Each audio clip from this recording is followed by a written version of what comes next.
जी, तो आज हम बात करेंगे हमारे नए टॉपिक की, जो कि है डायमंड्स। जैसे कि हमने पढ़ा कि diamond is one of the crystalline form of carbon. तो आज हम बात करेंगे डायमंड की प्रॉपर्टीज़ और इसके स्ट्रक्चर की। तो पहले देख लेते हैं प्रॉपर्टी क्या है। पहली प्रॉपर्टी तो इसकी यही है, ये क्रिस्टल फॉर्म है कार्बन का। दूसरी प्रॉपर्टी ये है कि ये ट्रांसपेरेंट होता है। ट्रांसपेरेंट होने का मतलब ये है कि लाइट पास हो सकती है इसमें से, ब्राइट कलर का होता है और कलरलेस होता है।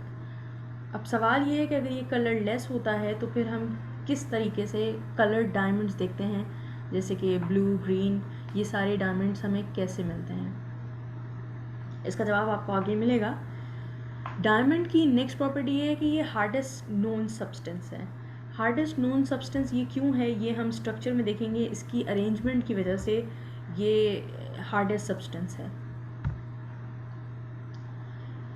डायमंड जो है वो गुड कंडक्टर नहीं है। उसकी वजह ये है कि गुड कंडक्टर होने के लिए उस सब्सटेंस को फ्री इलेक्ट्रॉन्स चाहिए होते हैं, जबकि कार्बन की इतनी फिक्स्ड अरेंजमेंट होती है और एटम्स की, और इतना कॉम्पैक्ट स्ट्रक्चर है इसका कि इसके पास फ्री इलेक्ट्रॉन्स नहीं है, जिसकी वजह से इलेक्ट्रिसिटी को कंडक्ट नहीं कर सकता। तो जो भी सब्सटेंसेस इलेक्ट्रिसिटी कंडक्ट करते हैं, इसका मतलब है कि उनके पास फ्री इलेक्ट्रॉन्स मौजूद हैं, और कार्बन के पास फ्री इलेक्ट्रॉन्स मौजूद नहीं हैं, इसीलिए ये एक बैड कंडक्टर है। ये इलेक्ट्रिसिटी कंडक्ट नहीं कर सकता। डायमंड का जो मेल्टिंग पॉइंट है वो 3500 है, जो कि बहुत हाई है। सेल्सियस इसका यूनिट है। 3500 इतना हाई मेल्टिंग पॉइंट इसका इसीलिए है कि इसकी कॉम्पैक्ट स्ट्रक्चर की वजह से, स्ट्रॉन्ग बॉन्ड होने की वजह से इसको मेल्ट करना मुश्किल है, इसलिए इसका मेल्टिंग पॉइंट हाई है, जो कि है 3500 सेल्सियस। नेक्स्ट प्रॉपर्टी डायमंड की ये है कि ये इसकी डेंसिटी जो है वो 3.51 ग्राम्स पर सेंटीमीटर क्यूब है। अब डेंसिटी क्या होती है? डेंसिटी का फॉर्मूला होता है D = m/v, मतलब mass divided by volume.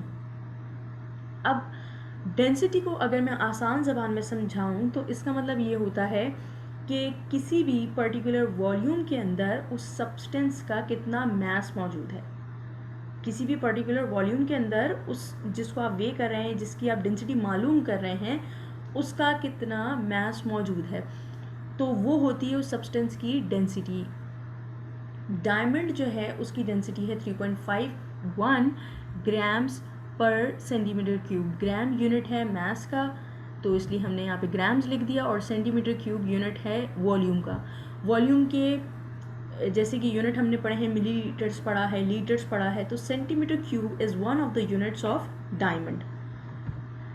Next property है डायमंड की कि इसका रिफ्रैक्टिव इंडेक्स जो है वो 2.45 है। अब रिफ्रैक्टिव इंडेक्स क्या है, इसको समझने के लिए देख लेते हैं रिफ्रैक्शन को। रिफ्रैक्शन कहते हैं बेसिकली कि जब लाइट अपना मीडियम चेंज करती है वो बैंड होती है, ठीक है, तो उसे कहते हैं refraction. When light changes it's medium it will band, ये हुई रिफ्रैक्शन। इस बेंडिंग की मेजरमेंट को, इसकी मेजरमेंट को कहा जाता है रिफ्रैक्टिव इंडेक्स, ठीक है। तो डायमंड का रिफ्रैक्टिव इंडेक्स है 2.45। अब मैंने बात की थी कि डायमंड जो है वो ट्रांसपेरेंट एंड कलरलेस होता है, लेकिन कुछ डायमंड्स हमने कलर में भी देखे हैं।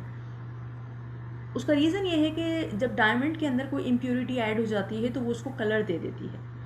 तो जैसे कि इम्प्योरिटी अगर मेटल ऑक्साइड्स उसके अंदर ऐड हो गए हैं, तो वो मेटल ऑक्साइड्स क्या करेंगे, उस डायमंड को कलर देंगे। जैसे कि हमने बहुत सारे कलर पढ़े हैं, ब्लू, ग्रीन, ब्लैक, तो ये सारे कलर जो है वो ड्यू टू इम्प्योरिटीज़ होते हैं मेटल ऑक्साइड्स की प्रेजेंस की वजह से। ब्लैक डायमंड को कहा जाता है बोर्ट या फिर कार्बेंडो, और ये जो ब्लैक डायमंड है ये इन्फीरियर क्वालिटी का होता है। इन्फीरियर क्वालिटी का क्या मतलब है? इन्फीरियर क्वालिटी कहते हैं बिल्कुल लो क्वालिटी का, कम क्वालिटी का। और ये जो लो क्वालिटी डायमंड है जिसे हम कार्बेंडो कह रहे हैं, ये यूज़ होता है ग्लास की कटिंग के लिए, ड्रिलिंग के लिए या बोरिंग वगैरह के लिए। तो ये सारी थी आपकी प्रॉपर्टीज़ ऑफ डायमंड। अगर हम बात करें अब स्ट्रक्चर की, तो डायमंड के स्ट्रक्चर को हमने पढ़ा है कि ये ऑक्टाहेड्रल स्ट्रक्चर होता है इसका। ऑक्टाहेड्रल का मतलब क्या है वो भी देखेंगे, लेकिन पहले हम इसका बेसिक स्ट्रक्चर पढ़ लेते हैं। होता क्या है डायमंड के स्ट्रक्चर में कि एक कार्बन, समझ लीजिए ये एक कार्बन है, ठीक है, ये कोवेलेंटली बॉन्ड करता है 4 और कार्बन से। एक कार्बन कोवेलेंटली बॉन्ड करेगा 4 और कार्बन से, 1 2 3 एंड 4। इस एक कार्बन ने 4 कार्बन एटम के साथ कोवेलेंटली बॉन्ड किया और टेट्राहेड्रल यूनिट बना दिया। अब टेट्राहेड्रल यूनिट का क्या मतलब है? टेट्राहेड्रल यूनिट का मतलब ये है, टेट्रा कहते हैं 4 को और हेड्रा कहते हैं कॉर्नर्स को, तो 4 कॉर्नर्स आपके पास बन गए, ये कहलाया इसका बेसिक टेट्राहेड्रल यूनिट। अब ये जो बेसिक टेट्राहेड्रल यूनिट है ये कंबाइन होगा और बना देगा एक बिगर स्ट्रक्चर। ये जो इसका ये स्ट्रक्चर है, इसको अगर आप देख लें, इसमें से कार्बन नंबर 1 ज्वाइन हुआ है किसके साथ, 1 2 3 एंड 4। तो ये जो चीज़ थी ये दिखाई गई है इस तरफ लेफ्ट हैंड साइड पर।